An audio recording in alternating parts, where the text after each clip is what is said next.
വ്യവസ്ഥകളോടെ British സർക്കാർ നടപ്പിലാക്കിയ കിരാതമായ Indian ഉപ്പ് നിയമത്തിനെതിരെ മഹാത്മാഗാന്ധിയുടെ നേതൃത്വത്തിൽ സംഘടിപ്പിച്ച ചരിത്ര പ്രസിദ്ധമായ ദണ്ഡി യാത്രയുടെയും ഉപ്പു സത്യാഗ്രഹത്തിന്റെയും 95ാം വാർഷികാചരണമാണ് ഗാന്ധി മിത്രമണ്ഡലത്തിന്റെ നേതൃത്വത്തിൽ സംഘടിപ്പിച്ചിരിക്കുന്നത്.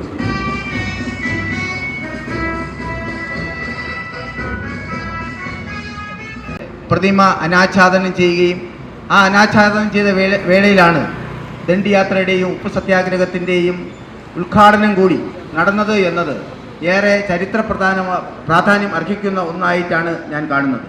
മഹാത്മാഗാന്ധിയുടെ പൈതൃകം പേറുന്ന മഹാത്മാഗാന്ധിയുടെ കൊച്ചുമകൻ നെയ്യാറ്റിൻകരയിലെത്തുകയും മഹാത്മാഗാന്ധി നയിച്ച ഉപ്പ് സത്യാഗ്രഹത്തിൻ്റെയും ദണ്ഡി യാത്രയുടെയും പ്രതീകാത്മകമായ പുനരാവിഷ്കാരം ഈ പരിപാടി ഉദ്ഘാടനം ചെയ്യുകയും ചെയ്യുന്നു എന്നാൽ ചരിത്രത്തിൽ ഇടം പിടിക്കുന്ന ഒരു പരിപാടി, അത് സമരമാർഗം അല്ലെങ്കിൽ ഒരു പുനരാവിഷ്കാര പരിപാടിയായി തന്നെ ഇത് മാറും എന്നത് തർക്കമറ്റ വസ്തുതയാണ്. നമുക്കെല്ലാം അറിയുന്നത് പോലെ ചരിത്രത്തെ തിരസ്കരിക്കുകയും ഇല്ലായ്മ ചെയ്യുകയും വികൃതമാക്കുകയും വികലപ്പെടുത്തുകയും ചെയ്യുന്ന ആധുനിക കാലഘട്ടത്തിൽ ചരിത്രത്തെ പുനരാവിഷ്കരിക്കുകയും പുനഃസൃഷ്ടിക്കുകയും ചെയ്യുക എന്നത് ദേശസ്നേഹികളായ നമ്മുടെ ഓരോരുത്തരുടെയും കർത്തവ്യമാണ്. ആ കർത്തവ്യബോധമാണ് ഗാന്ധി മിത്രമണ്ഡലം ഏറ്റെടുത്തിരിക്കുന്നത്.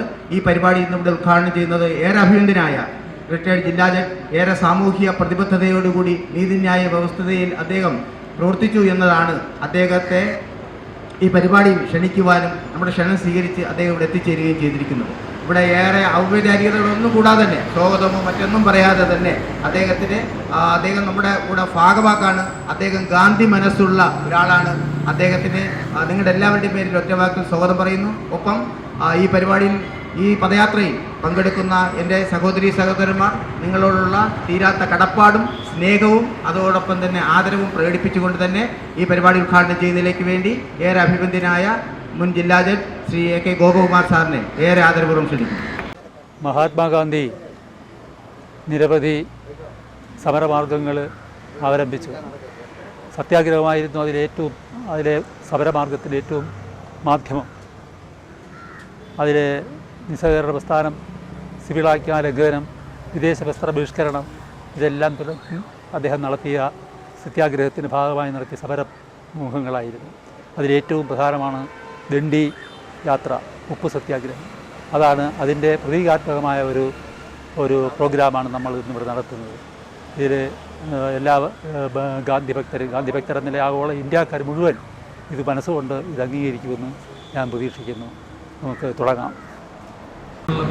അതിനു മുമ്പായി അവിടെ എത്തിയിട്ട് പിറ്റേ ദിവസം പ്രഭാതത്തിൽ ആ കടൽ തീരത്ത് നിന്ന് ഒരു പടി മണ്ണ് വായിക്കൊണ്ട് ഇങ്ങനെ കൈപ്പന്തിൽ ഒരു കൈവെള്ള ഒരു മണ്ണ് വായിക്കൊണ്ട് മഹാത്മജി പറഞ്ഞു, ബ്രിട്ടീഷ് സാമ്രാജ്യത്തിൻ്റെ ഇന്ത്യയിലെ അടിത്തറ ഇളക്കിയിരിക്കുന്നു ഞാൻ. പക്ഷേ ആ പറഞ്ഞത് അന്ന് അത്ര ആളുകൾ അതിൻ്റെ പ്രായോഗികതയെപ്പറ്റി ചിന്തിച്ചില്ല. പക്ഷേ പിൽക്കാലത്ത് മനസ്സിലായി ഗാന്ധിജി യഥാർത്ഥത്തിൽ ആ അടിത്തറ ഇളക്കുകയായിരുന്നു. നമുക്കറിയാം, നന്മയുടെയും സത്യത്തിൻ്റെയും സേവനത്തിൻ്റെയും അഹിംസയുടെയും സ്വാതന്ത്ര്യബോധത്തിൻ്റെയും ഇത്രമാത്രം ഇതിൻ്റെ എല്ലാം ലയന സൗന്ദര്യം അടങ്ങിയ ശബ്ദം മഹാത്മാഗാന്ധിക്ക് ശേഷം നമ്മളാരും കേട്ടിട്ടില്ല. ഇത്രമാത്രം ഉത്തേജകമായ ഒരു ശബ്ദം ഇന്ന് മഹാത്മാഗാന്ധിക്ക് ശേഷം നമ്മളാരും കേട്ടിട്ടില്ല. മഹാത്മാഗാന്ധി മഹാത്മാഗാന്ധി മരിച്ചപ്പോൾ ജവഹർലാൽ നെഹ്റു പറഞ്ഞത്, നമുക്ക് ഒരു വലിയ സാധാരണ ദീപമല്ല ഇവിടെ കത്തിക്കൊണ്ട് പ്രകാശിച്ചുകൊണ്ടിരുന്നത്, അത് ദീപ്തമായ പ്രകാശമായിരുന്നു ചൊരിഞ്ഞിരുന്നത്. ആ പ്രകാശം ഇനിയും ചൊരിയും. വർഷങ്ങൾ 1000 വർഷം ആ ദീപം ജ്വലിച്ചു നിൽക്കും.